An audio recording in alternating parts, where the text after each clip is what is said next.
After a week of holiday with family and friends, I'm back with more money coaching. How do you feel about your level of debt?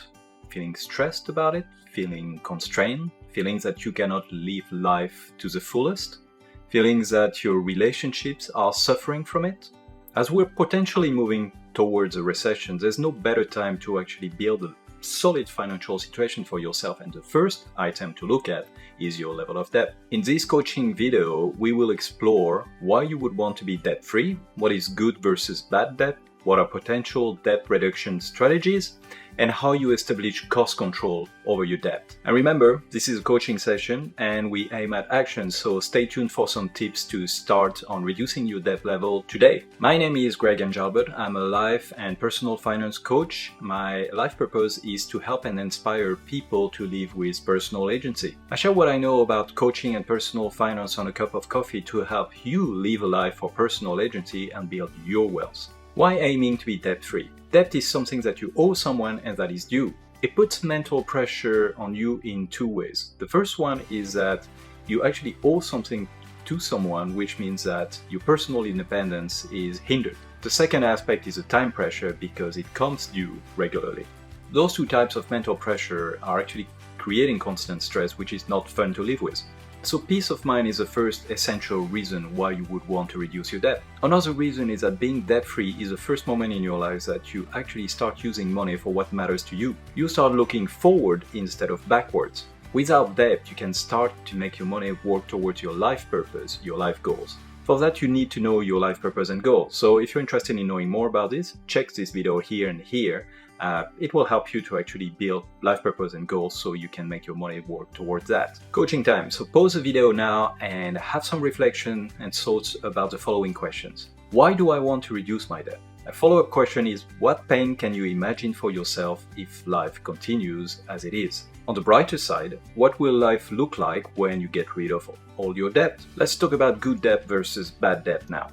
Not all debt is bad. It very much depends on the stress that it's creating on your financial position and also your personal stress. If you recall on previous videos, I was talking about the concept of compound interest and how much when you save regularly and you get interest regularly, you have a curve which is a very nice one going up in an exponential way. Bad debt is effectively the reverse of that curve. It basically brings you down, and faster. You can use a simple rule when you're looking at the definition of good versus bad debt.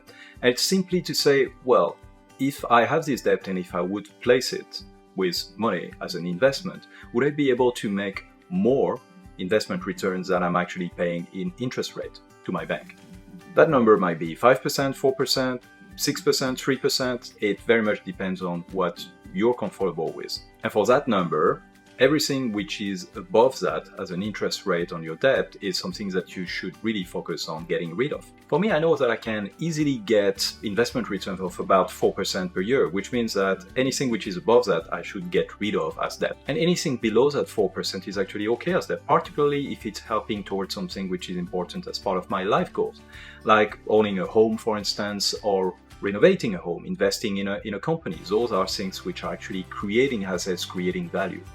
And an important point, really using debt for consumption and expensive debt for consumption is always a bad idea. Coaching time. Pause the video now and write your thoughts and actions about the following questions. What is your debt reduction priority? And where should you start? You're liking this video so far, so you know what to do, and don't forget to also subscribe and put the notifications on so you receive notification when there is a new video out.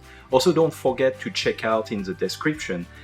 There's a number of YouTube channels where I put some links about the same type of discussion about debt, so check it out. There's a lot of other knowledge than mine which can be useful for you out there. Let's take a look at some debt reduction strategies. One strategy is called debt avalanche. You look at all the type of debt that you have and you order them by the level of interest rates that you have for each one of them. This table shows the different types you might have and an example of rates. Usually credit card debt always has the highest rate, so first step is always there in terms of debt reduction. Then you might want to consider some other types of personal loans that you have taken that might also have a high interest rate. It's only later that you can get to home loans, which might not need specific action, except if they have variable rates. You can never be sure that rates will not make your mortgage very expensive if inflation continues to go up. It might be worth renegotiating them if you can. Another strategy is called debt snowball. Essentially, it makes it more psychologically easy to actually deal with your debt. You actually start with the smallest amount of debt that you have. So it doesn't matter if it has a high or low interest rate. You just want to aim at reimbursing first the smallest amount. The idea here is pretty simple. If you reimburse the smallest amount, then you're able to feel better about it. That you can tick one and say, okay, I've reduced one aspect of my debt, now I can move to the other item. So you go with the smallest and the second smallest and so on and so forth. From a financial perspective, that's actually not as good as debt avalanche, to be clear. So you won't be reimbursing as fast and you will actually be paying more interest over a period of time. A key strategy is also to get control over your cost of living expenses. And the first step here is to actually have a budget, look at it, and be able to follow it every month. For more on budgeting and making it work for you, check out this video here and here where I explain how you can make a budget that makes you happy. Once you have a budget, it's all about managing and controlling your expenses. And here, it's very important that you consider your environment. Our environment makes a lot of triggers in our life about what we do. So deciding on which environment you live is actually very essential in terms of controlling your expenses. A simple example is if you have a credit card, then you're able to spend with that credit card. If you don't have it, then you don't spend. Or you might be surrounded by people who spend a lot of money and you want to keep up. In a smaller way, you might have a lot of apps that you've taken subscription over the years, but you actually don't use them, etc., etc. Coaching time. Pause the video and have some thoughts about the following questions. What debt reduction strategy would work better for you? How do you start today with one small action to reduce your debt? What environment do you need to create around you to spend less? How is that going to feel when you're on the other side of that debt journey and you're debt-free? I've had experience of getting rid of my student loans and student debt when I was in my 20s, and I can tell you how I felt at that time. The first feeling was a deep sense of achievement because it's actually hard to get rid of your debt.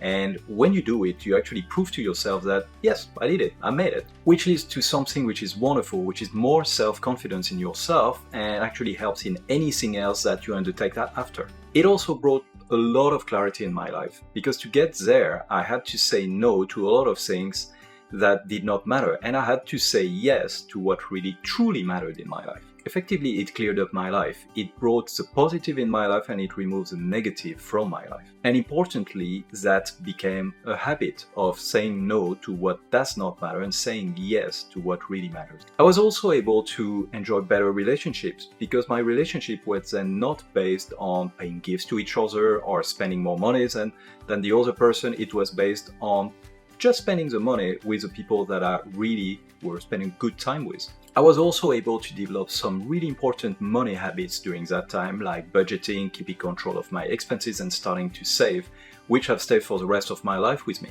And the last and most important point is that it brought peace of mind to me because money became something that I could take control of instead of something that was imposed upon me. Final coaching moments. Ask yourself this question: what will fundamentally change within you once you will have managed to be debt-free? A final tip on your journey to be debt-free. It's very important to think about who can help you along this journey. It's very hard to do this on your own. Sharing your issue with people you can trust and getting accountability back is essential so that you succeed. So ask yourself this question: who do I truly trust in my life that I could actually give that information about my debt and my level of stress and help me keep accountable and take the steps? I'm sure it was a lot to take in, so feel free to rewatch the video and make those pause moments for coaching. And I'd like to know how you feel, so leave me some comments in the description there, in the comment section. Leave me some comments because I'd really like to know how do you feel right now. Do you feel energized to start taking some steps to reduce your debt? Then take that first step. Go for it. I hope this video was useful for you to bring more peace of mind about money, and I look forward to meeting with you next week to talk more about coffee.